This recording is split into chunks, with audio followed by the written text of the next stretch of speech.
Hello everyone, welcome to Medway. Today we will talk about differences between Crohn's disease and ulcerative colitis. Both Crohn's disease and ulcerative colitis are inflammatory bowel diseases. However, there are distinct differences between these diseases. Crohn's disease can affect any part of the gastrointestinal tract, including the mouth, esophagus, stomach, small and large intestines, rectum and anus. Ulcerative colitis is located in the colon, usually starting from the rectum. In Crohn's disease, on endoscopy we can see skip lesions, transmural lesions, deep ulcers, cobblestone appearance, and on histology we can see granuloma, increased goblet cells. In contrast, in ulcerative colitis, on barium enema we can see loss of haustration, drain pipe appearance, but on histology, crypt abscesses, decreased goblet cells can be seen.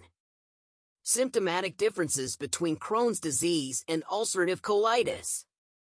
In Crohn's disease, rectal bleeding is less common, whereas in ulcerative colitis, bleeding from the rectum is much more common.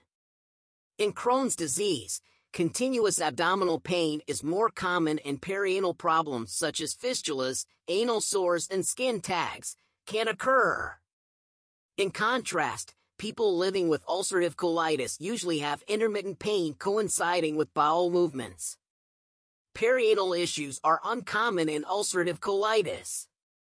Aphthous oral ulcers can be seen in both Crohn's disease and ulcerative colitis, however, common in Crohn's disease. Remember, smoking increases the risk of Crohn's disease, but it decreases the risk of ulcerative colitis, so it has a protective role. Treatment of inflammatory bowel disease. In short, Crohn's disease oral prednisolone is the first line for remission, or budesonide, mesalazine is the second line.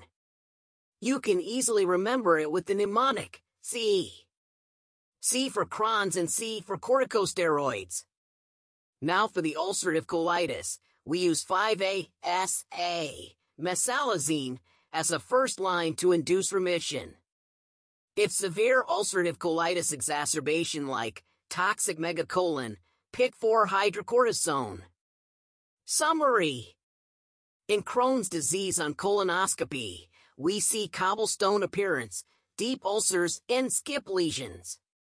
On small bowel enema, Cantor's string sign, thorn ulcers, and fistulae can be seen.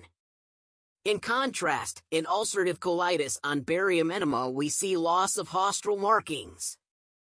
Thanks for watching.